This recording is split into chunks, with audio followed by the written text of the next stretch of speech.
Welcome, अस्सलाम वालेकुम class. आज जो है वो हमने लेक्चर नंबर 5 स्टार्ट करना है। Chapter number 15 homeostasis. होम्योस्टेसिस की फर्स्ट टर्मिनोलॉजी जो है वो थी ऑस्मोरेगुलेशन, जिसे हमने कम्प्लीटली एक्सप्लेन कर लिया। प्लांट्स में भी एक्सप्लेन कर ली, एनिमल्स में भी एक्सप्लेन कर ली। अब जो है वो इस चैप्टर का सेकंड पोर्शन है जो कि है एक्सक्रीशन, जो आज हम स्टार्ट करेंगे। आज जो है वो हम बात करने लगे हैं एक्सक्रीशन की। जैसे ऑस्मोरेगुलेशन करना हर ऑर्गेनिज्म के लिए ज़रूरी है, बिल्कुल वैसे ही एक्सक्रीशन करना भी जो है वो एक बहुत ज़रूरी प्रोसेस है हर ऑर्गेनिज्म के लिए, चाहे वो प्लांट हो चाहे वो एनिमल हो। हम जो है वो एनिमल से बात स्टार्ट करते हैं। एनिमल्स जो है ना, उनके पास जो मॉलिक्यूल्स हैं उनमें कार्बोहाइड्रेट्स शामिल हैं और उनमें लिपिड्स शामिल हैं, और उसके अलावा एनिमल्स की बॉडी में प्रोटीन्स की भी ब्रेकडाउन की जाती है और न्यूक्लियोप्रोटीन्स की भी की जाती है। न्यूक्लियोप्रोटीन्स जैसा कि डीएनए और आरएनए। ठीक है, अब देखिए ये मेन कंपाउंड्स हैं हमारी बॉडी के, कार्बोहाइड्रेट्स और लिपिड्स, जिनकी ब्रेकडाउन करके हम एनर्जी हासिल करते हैं। कार्बोहाइड्रेट्स और लिपिड्स को जब तोड़ा जाए तो उनसे जो वेस्ट प्रोडक्ट प्रोड्यूस होता है वो है कार्बन डाइऑक्साइड और वाटर। ठीक है, ये क्या है? वेस्ट प्रोडक्ट है। कार्बन डाइऑक्साइड को तो है जो है ना, हम ब्रीदिंग के थ्रू बॉडी से बाहर निकाल देते हैं। एक्सहेलेशन करके एनिमल्स कार्बन डाइऑक्साइड बॉडी से आराम से रिमूव कर लेते हैं, और पानी जो है ना वो ऑस्मोरेगुलेशन के थ्रू बॉडी में मेंटेन हो जाता है। अब जो दूसरी तरह के का वेस्ट मटेरियल है ना, वो क्या है जी?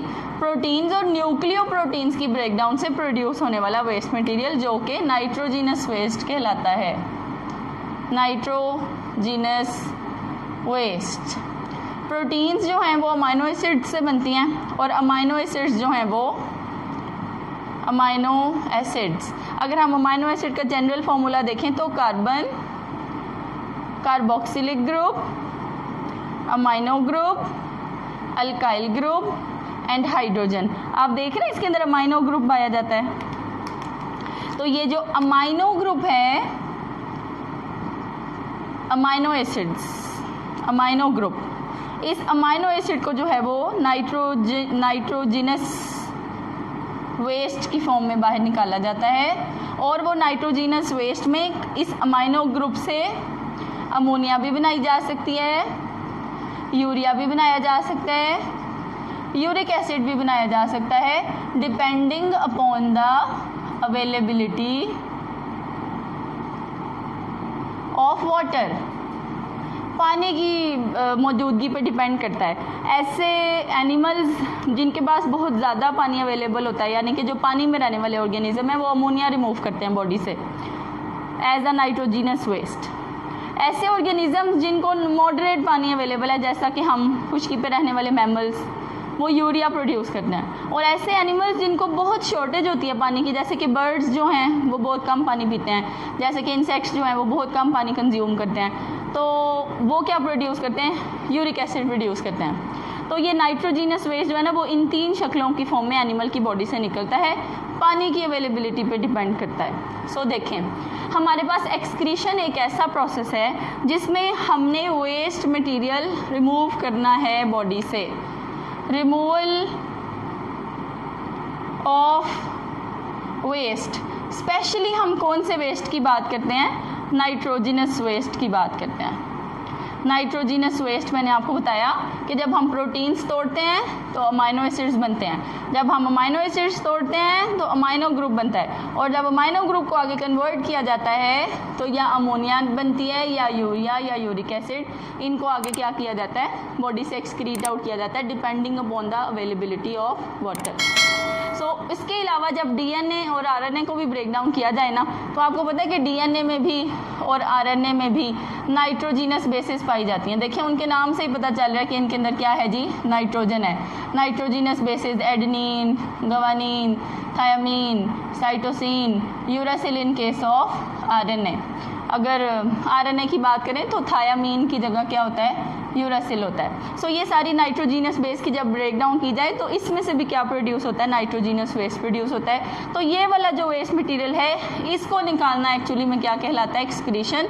बाकी आप देखें कार्बोहाइड्रेट्स और लिपिड्स को तोड़ के तो कार्बन डाइऑक्साइड और वाटर प्रोड्यूस हो रहा है। सो वो भी एक्सक्रीशन ही है, लेकिन वो नाइट्रोजीनस वेस्ट की एक्सक्रीशन नहीं है। उसमें कार्बन डाइऑक्साइड को जो है वो एक्सहेलेशन से रिमूव कर दिया जाता है और वाटर को जो है वो ऑस्मो रेगुलेशन के थ्रू मेंटेन कर लिया जाता है। सो ये जो है वो हमारे पास एनिमल्स की बात थी। अब जो है ना वो हम प्लांट्स के बारे में भी बात करते हैं। प्लांट्स भी ज़ाहिर बात है लिविंग ऑर्गेनिज्म है, तो वो भी क्या करते हैं, एक्सक्रीशन करते हैं और उनके पास जो एक्सक्रीटरी प्रोडक्ट्स हैं वो भी हम डिस्कस कर लेते हैं। देखें अब प्लांट्स जो है ना वो क्योंकि ऑटोट्रॉफ्स हैं, एक्सक्रीशन अब हम डिस्कस करने लगे हैं किसमें, प्लांट्स में। तो प्लांट्स क्या हैं जी, ऑटोट्रॉफ्स। ऑटोट्रॉफ कौन होते हैं, जो अपनी फूड खुद सिंथेसाइज कर सकते हैं, which can synthesise their own food. तो ये अपनी फूड क्या करते हैं, खुद बना लेते हैं। तो ऑटोट्रॉफ्स अपनी फूड खुद बनाने के लिए जिस प्रोसेस का इस्तेमाल करते हैं उसे क्या कहते हैं, फोटोसिंथेसिस। और उसके अलावा प्लांट्स क्या करते हैं जी, रेस्पायरेशन। पौधे जो हैं वो सांस भी लेते हैं। और उसके अलावा पौधे जो हैं वो क्या करते हैं, और भी मेटाबॉलिज्म करते हैं बॉडी में। फोटोसिंथेसिस में ऑक्सीजन और वाटर प्रोड्यूस होता है, रॉ मटेरियल है, मतलब ये फोटोसिंथेसिस के रिजल्ट में प्रोड्यूस हुआ है। रेस्पायरेशन के नतीजे में कार्बन डाइऑक्साइड और वाटर प्रोड्यूस होती है। और मेटाबॉलिज्म के नतीजे में पौधा बहुत सारे इनऑर्गेनिक और ऑर्गेनिक वेस्ट प्रोडक्ट्स प्रोड्यूस करता है। सो प्लांट्स के पास देखें आप, इनऑर्गेनिक और ऑर्गेनिक वेस्ट है और कार्बन डाइऑक्साइड और वाटर है। रेस्पिरेशन के नतीजे में ऑक्सीजन और वाटर है। फोटोसिंथेसिस के नतीजे में आप देखें ऑक्सीजन भी जो है वो स्टोमेटा के थ्रू निकाल दी जाती है, कार्बन डाइऑक्साइड भी जो है वो स्टोमेटा के थ्रू निकाल दी जाती है, पानी जो है वो भी स्टोमेटा के थ्रू निकाल दिया जाता है in the form of through the process of transpiration. किसके थ्रू निकाल दिया जाता है जी, ट्रांसपायरेशन के थ्रू। ट्रांसपायरेशन के through loss of water through stomata, mostly ज़्यादातर पानी जो है वो स्टोमेटा के थ्रू निकाला जाता है। वैसे तो ट्रांसपायरेशन क्यूटिकल के थ्रू भी होती है, वैसे तो लेंटिसेल्स के भी थ्रू होती है, लेकिन loss of water mainly through stomata. ज़्यादातर पानी जो है वो स्टोमेटा के थ्रू लूज़ होता है। तो पानी जो है वो ट्रांसपायरेशन से निकल जाता है, ऑक्सीजन और कार्बन डाइऑक्साइड भी स्टोमेटा से निकल जाती है। लेकिन अब प्लांट्स के पास जो है ना वो ये जो ऑर्गेनिक और इनऑर्गेनिक वेस्ट है ये और तरीके से जो है वो एक्सक्रीट आउट किया जाता है, जो कि अभी हम फर्दर टॉपिक में इसको एक्सप्लेन करेंगे। फिलहाल जो है वो अभी हमने इसका इंट्रोडक्शन दिया है। इंट्रोडक्शन में आपने बताना है कि एनिमल्स भी एक्सक्रीशन करते हैं, उनके एक्सक्रीटरी प्रोडक्ट्स कौन से हैं, प्लांट्स भी एक्सक्रीशन करते हैं, उनके एक्सक्रीटरी प्रोडक्ट्स कौन से हैं। ये आपने बस थॉरोली रीड कर लेना है, इसको आपने जो है वो याद नहीं करना। MCQs के लिए जो है वो आप इसको देखें। आज फिलहाल जो अब हम याद करने वाला टॉपिक स्टार्ट करने लगे हैं, जो कि आपके पास लॉन्ग पॉइंट ऑफ व्यू से भी इम्पॉर्टेंट है और शॉर्ट पॉइंट ऑफ व्यू से भी बहुत इम्पॉर्टेंट है। डेफिनेशंस आ जाती हैं एबोनाई की और एक्सक्रीटोफोर्स की। सो अभी हम जो स्टार्ट करने लगे हैं जी वो टॉपिक है एक्सक्रीशन इन प्लांट्स, पौधे जो एक्सक्रीशन करते हैं। सो अब हम जो है ना वो डिटेल में बात करते हैं। पौधे क्या हैं, ऑटोट्रॉफ। क्या करते हैं, फोटोसिंथेसिस करते हैं। फोटोसिंथेसिस की क्वेश्चन क्या है, plant use carbon dioxide as well as water by using sunlight and using chlorophyll for absorption of sunlight। Chlorophyll एक पिगमेंट है जो सूरज की रोशनी को एब्जॉर्ब करता है। Convert carbon dioxide into carbohydrate C6H12O6 with oxygen as raw material with water. ये है हमारे पास फोटोसिंथेसिस की इक्वेशन। ये बैलेंस्ड इक्वेशन नहीं है, ये जनरल इक्वेशन मैंने लिखी है। और उसके अलावा प्लांट्स क्या करते हैं, रेस्पायरेशन करते हैं। रेस्पायरेशन में प्लांट्स ऑक्सीजन यूज़ करते हैं। ऑक्सीजन यूज़ करके फूड जो सिंथेसिस की होती है उन्होंने दिन के टाइम में, उसकी ब्रेक डाउन करते हैं और फिर उससे कार्बन डाइऑक्साइड और वाटर प्रोड्यूस करते हैं और एनर्जी बनाते हैं और उस एनर्जी से अपनी एक्टिविटीज़ परफॉर्म करते हैं।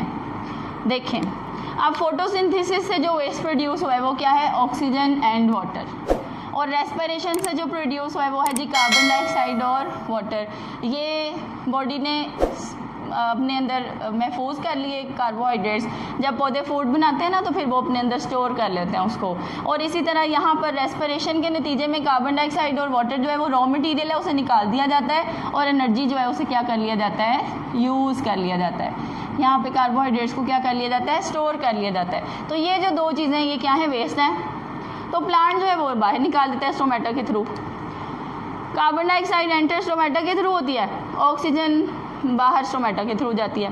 इसी तरह ऑक्सीजन स्टोमेटा के थ्रू एंटर होती है और कार्बन डाइऑक्साइड स्टोमेटा की ओपनिंग पर ही बाहर चली जाती है। सो ये जो वेस्ट प्रोडक्ट्स हैं ये किसके हैं, फोटोसिंथेसिस और रेस्पिरेशन के।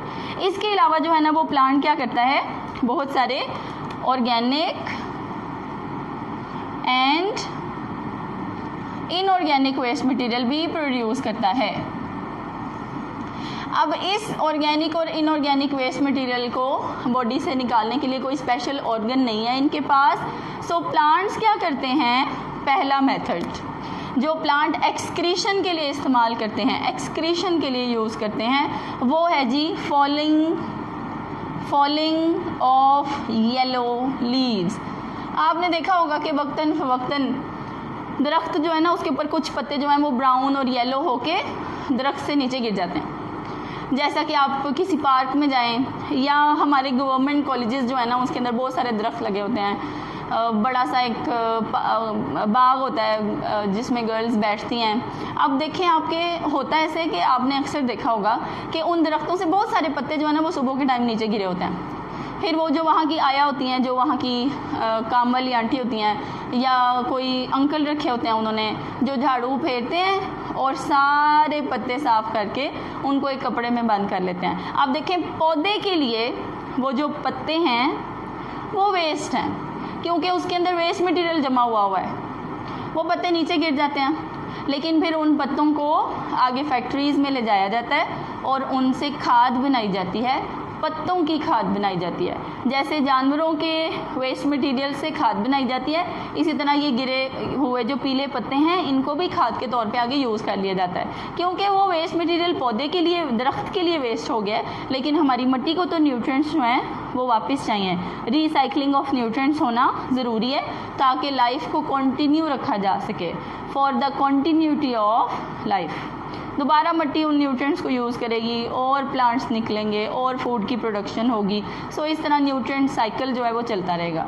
अब देखें, पहला तरीका जिससे पौधे ऑर्गेनिक और इनऑर्गेनिक वेस्ट निकालते हैं वो क्या है, फॉलिंग ऑफ येलो लीव्स। पत्ते जो हैं वो अपने अंदर वेस्ट मटेरियल जमा करना शुरू कर देते हैं। वैसे तो पत्तों का कलर क्या होता है, ग्रीन। लीव्स किस कलर के होते हैं जी, ग्रीन कलर के।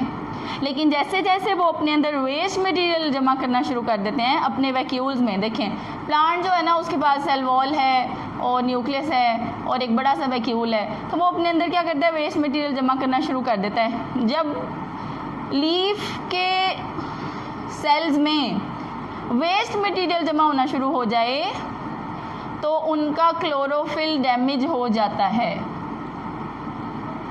पत्तों का ग्रीन कलर इस क्लोरोफिल की वजह से ही है। Chlorophyll is a green pigment.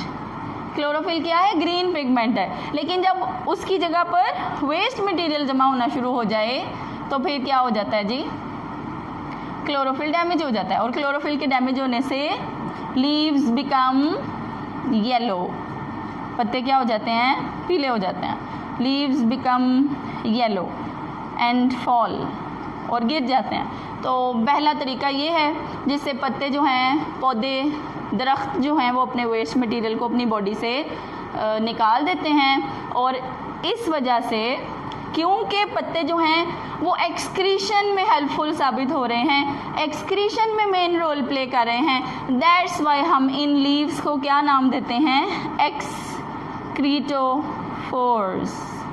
इन्हें हम कहते हैं जी एक्सक्रीटोफोर्स, क्योंकि इन पत्तों के अंदर वेस्ट मटेरियल जमा हुआ और फिर एक्सक्रीशन हुई वेस्ट मटेरियल की, पत्ते गिर गए, वेस्ट मटेरियल चला गया दरख्त से, तो इस वजह से हमने इनको क्या नाम दिया है? एक्सक्रीटोफोर्स का।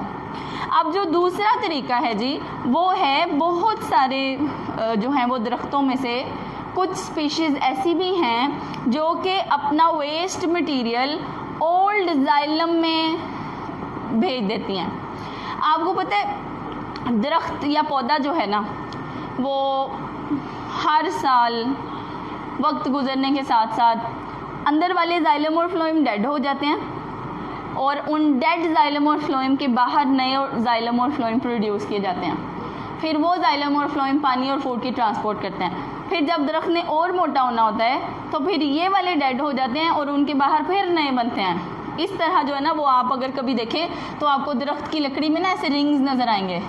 जब लकड़ी कभी कट के आए तो आप देखें कि आपको उसमें ऐसे रिंग्स नज़र आते हैं, तो ये वही एनुअल ग्रोथ रिंग्स हैं जो सालाना पौधा बनाता है। एनुअल ग्रोथ रिंग्स जिसमें अंदर जो हैं वो क्या होते हैं? ओल्ड जाइलम एंड फ्लोएम, और सिर्फ बाहर वाली एक लेयर जो है ना जाइलम और फ्लोएम की वो लिविंग होती है। Living outer layer of xylem and phloem, सिर्फ बाहर वाली लेयर जो है वो लिविंग है, बाकी अंदर से सारे दरख्त की जो लेयर्स हैं वो डेड होती हैं। और अंदर की लकड़ी को हम डेड वुड कहते हैं और बाहर की लकड़ी को हम सैप वुड कहते हैं। सैप का वर्ड निकला है पानी और मिनरल्स से। दरख्त का वो हिस्सा जो पानी और मिनरल्स को रूट से एब्जॉर्ब करके ऊपर लेके जा रहा हो वो सैप होता है, और इस प्रोसेस को हम एसेंट ऑफ सैप कहते हैं। ये हमारा फर्स्ट ईयर का टॉपिक है, ट्रांसपोर्ट का चैप्टर था, लास्ट चैप्टर नंबर 14, उसमें जो है वो डिस्कस हुआ है। तो एसेंट ऑफ सैप, तो जो अंदर वाली सारी वुड है ना वो डेड वुड है। तो कुछ स्पीशीज़ जो हैं वो दरख्तों की ऐसी हैं जिन्हें हम एबोनाई के नाम से जानते हैं जी। हम क्या कहते हैं इन दरख्तों को? एबोनाई। ये एबोनाई क्या करते हैं? अपने ओल्ड जाइलम में और ओल्ड फ्लोएम में वेस्ट मटेरियल जमा करना शुरू कर देते हैं, जिसकी वजह से इनकी जो सेंट्रल वुड है वो बहुत ब्लैक हो जाती है। Very black central wood. So जब वो अपने अंदर वेस्ट मटेरियल जमा करते हैं तो उनका अंदर वाला हिस्सा वेस्ट मटेरियल जमा होते होते क्या हो जाता है? ब्लैक हो जाता है। और दरख्तों की इन स्पीशीज़ को हम किस नाम से जानते हैं जी? एबोनाई के नाम से। सो देखें ये दूसरा तरीका है कि जो जाइलम और फ्लोएम यूज़ नहीं हो रहा वाटर और फूड की ट्रांसपोर्ट के लिए, आप उसमें जो है ना वो वेस्ट मटेरियल देख सकते हैं कि प्लांट्स ने उसके अंदर स्टोर किया होता है। उसके बाद जो तीसरा तरीका है हमारे पास वो है जी कुछ स्पीशीज़ जैसा कि कोनीफर्स। कोनीफर्स भी फर्स्ट ईयर के किंगडम प्लांटी वाले चैप्टर में जो है वो कोनीफर्स डिस्कस किए हुए हैं। लाइफ साइकिल ऑफ जिम्नोस्पर्म्स में पाइनस का लाइफ साइकिल डिस्कस किया भाई। ये वही वाले कोनीफर्स हैं जिन पे कोन्स लगती हैं, मेल कोन्स छोटी होती हैं, फीमेल कोन्स बड़ी होती हैं। ये वही वाले कोनीफर्स के ट्रीज़ हैं जो कि ठंडे इलाकों में बहुत ज़्यादा देखने को मिलते हैं। ये कोनीफर्स क्या करते हैं? ये अपनी रूट्स के थ्रू, अपनी जड़ों के थ्रू अपना वेस्ट मटेरियल मिट्टी के अंदर निकाल देते हैं। एक फ़ायदा तो ये हुआ कि इनका वेस्ट मटेरियल निकल गया, और दूसरा फ़ायदा ये होता है कि अपने उसी केमिकल वेस्ट को ये केमिकल वेपन के लिए यूज़ करते हैं। ये उनका हथियार है जिससे उनके इर्द गिर्द जो कॉम्पिटिटिंग स्पीशीज़ है ना, जो उनके साथ कॉम्पीट करती हैं, ये उनसे जो है ना वो छुटकारा हासिल कर लेते हैं ताकि जो फूड और जो वाटर है ये कंज्यूम कर सकें। कोई इर्द गिर्द जो एक्स्ट्रा स्पीशीज़ हैं वो ना लगें, कोई छोटे मोटे प्लांट्स ना प्रोड्यूस हों, क्योंकि जड़ी बूटियाँ निकल तो आती हैं, उनका कोई इतना ज़्यादा फ़ायदा भी नहीं होता और वो दूसरे दरख्तों को भी इफ़ेक्ट करती हैं। सो ये कोनीफर्स जो हैं वो अपनी रूट्स के थ्रू वेस्ट मटेरियल प्रोड्यूस करते हैं और वो वेस्ट मटेरियल से भी गेट रिड हो जाते हैं, उनकी जान छूट जाती है, और साथ साथ वो उस वेस्ट मटेरियल को केमिकल वेपन के लिए भी इस्तेमाल करते हैं। केमिकल वेपन्स मतलब हथियार हैं for the competing species, for other competing species.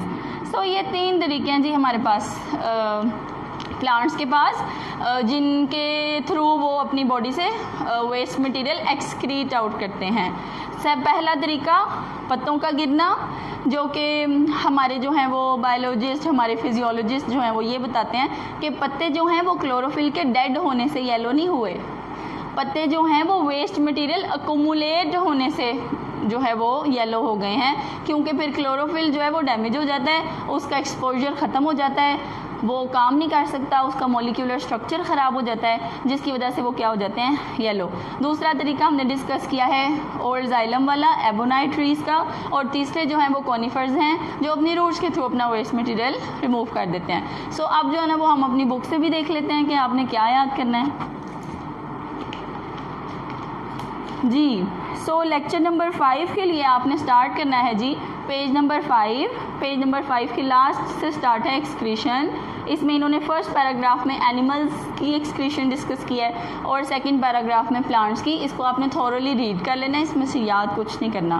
फिर उसके बाद आपने एक्सक्रीशन इन प्लांट्स को लॉन्ग शॉर्ट दोनों के लिए याद करना है। जैसा कि एक्सक्रीटोफोर की डेफिनेशन शॉर्ट के लिए याद करें, एबोनाइट शॉर्ट के लिए याद करें, बाकी जो है वो ये लॉन्ग में भी आया हुआ है बोर्ड में, सो आपने इसको लॉन्ग के लिए भी याद करना है। आप इसके ऊपर हेडिंग्स दे लें, photosynthesis, respiration, organic and inorganic waste, then excretophore, then ebonite, then chemical weapons.